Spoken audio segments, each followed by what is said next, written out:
There is a cold that goes deeper than bone, a cold that steals the breath from your lungs and the hope from your heart. In the vast, silent wilderness of the Canadian Arctic, that cold is a permanent resident. And in the winter of 1821, it laid claim to a group of men, leaving behind a mystery frozen in time. This is not just a story of exploration and survival. It is a story of a sentinel who never stood down, a watchman found perfectly preserved, standing guard over a fort of the dead. Our story begins with ambition and the search for a legend. The British Royal Navy, under the leadership of the celebrated explorer Sir John Franklin, was determined to map the treacherous northern coastline of North America, the fabled Northwest Passage. In 1819, Franklin's first overland expedition set out, a party of hardened British sailors and Canadian voyageurs, along with their British naval officers.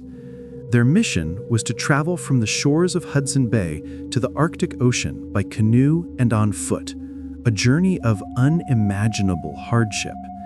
To support this push north, a smaller advance party was tasked with building a winter fort and gathering provisions. They called it Fort Enterprise. The man in charge of this advance group was a Scottish naval officer, Dr. John Richardson. With him were the English midshipman Robert Hood, a talented artist, the tough seaman John Hepburn, and a handful of other men. Their orders were clear: build a shelter, hunt for game, and prepare for Franklin's main party to arrive later. They chose a spot near the Winter Lake, a desolate but strategic location, and constructed a simple log structure with a single low doorway and a chimney forever struggling against the cold.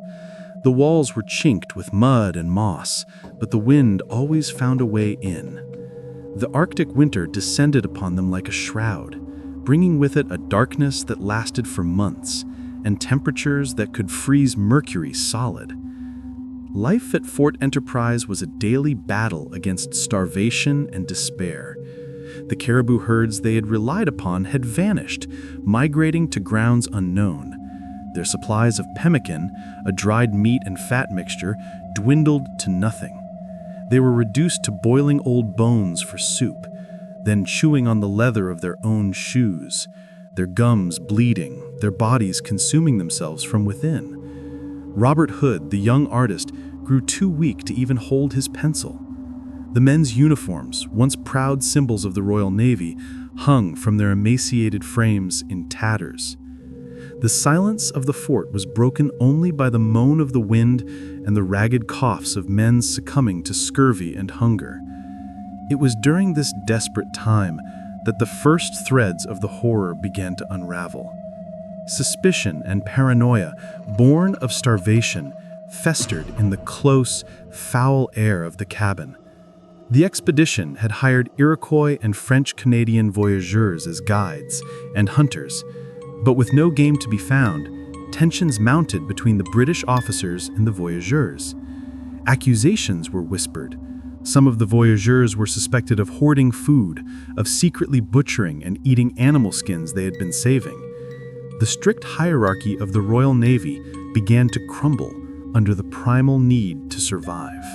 Back in the main room of Fort Enterprise, the situation grew increasingly dire. The men, now little more than skeletons clad in frozen rags, huddled together for warmth, their breath forming a perpetual frosty cloud in the air. The firewood was nearly exhausted, and the cold was an ever-present entity in the room, seeping into their very souls.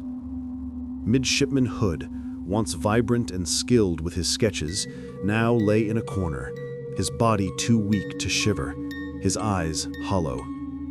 Dr. Richardson and John Hepburn did what they could, but medicine was useless against the relentless grip of starvation.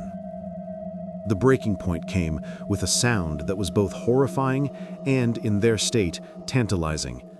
A gunshot from outside. One of the voyageurs, Michel Terreau-Haute, had returned from a solitary hunting trip.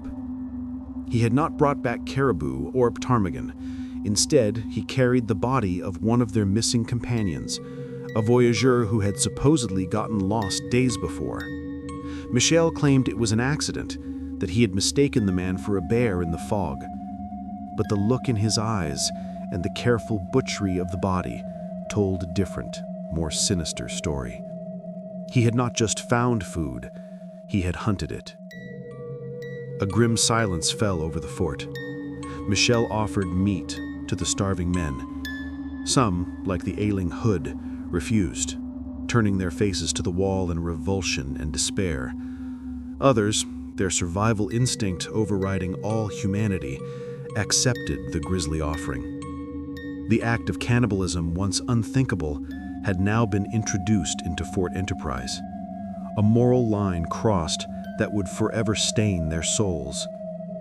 Dr. Richardson and Hepburn watched in silent horror, knowing that they were no longer just fighting the Arctic, but the darkness within their own party. The tension exploded into violence days later. Michel, growing increasingly erratic and threatening, was seen sharpening his knife and muttering to himself, his gaze lingering on the weakest of the group. Robert Hood, defenseless and frail, was his obvious target. Dr. Richardson, a man of science and order, was now faced with an impossible choice: allow a murderer to prey upon them one by one, or take a life to save the others. He made his decision.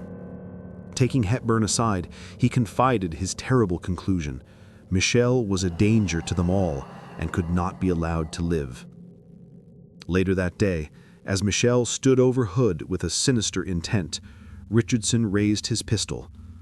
The shot echoed through the silent, snow-muffled landscape, a stark and brutal punctuation to the fort's descent into hell. Michel fell, and the immediate threat was gone, but the stain of his blood now joined the other horrors embedded in the log walls. Weeks later, a rescue party of Yellowknife Dean, who had been tracking the group, finally located the fort. What they found would be seared into their memories forever. They pushed open the heavy door and were met with a scene from a nightmare. The interior was a tomb. Several men lay dead where they had fallen, frozen in their bedrolls, their faces gaunt and etched with agony. But one figure was different. He was standing, propped up near a window, or perhaps found collapsed against a wall in a position that suggested vigilance, was a lone watchman. The brutal cold had acted as a perfect preservative. His eyes were open, staring out into the endless white, his body frozen solid in a macabre semblance of duty. His uniform, though tattered, was still recognizable. He was forever on guard, a silent, icy sentinel over his fallen comrades. The legend of the Frozen Watchman was born in that moment. The Dean rescuers spread the tale, and it was later confirmed and recorded by the few survivors, including Dr. Richardson.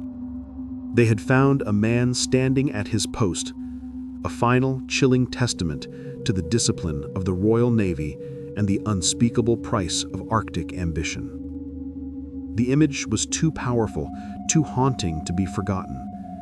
It was a tableau of loyalty and despair frozen in time. The rescue party, with heavy hearts, gathered the few survivors, Richardson, Hepburn, and one or two others who had clung to life. They left the Frozen Watchman and his companions in their icy crypt, sealing the door on a chapter of exploration that had ended not in glory, but in a silent, frozen scream. The story of Fort Enterprise and its watchman became a grim cautionary tale whispered in the halls of the Admiralty and in the taverns where explorers gathered. It was a stark reminder that the Arctic demanded more than just courage and ambition. It demanded a toll of flesh and sanity. The Frozen Watchman stood as a symbol of that price, a man so dedicated or so trapped that even death could not make him abandon his post. His silent vigil in the snow-swept ruins of Fort Enterprise serves as an eternal monument to the fine line between human endurance and the utter fragility of life in the face of nature's indifference.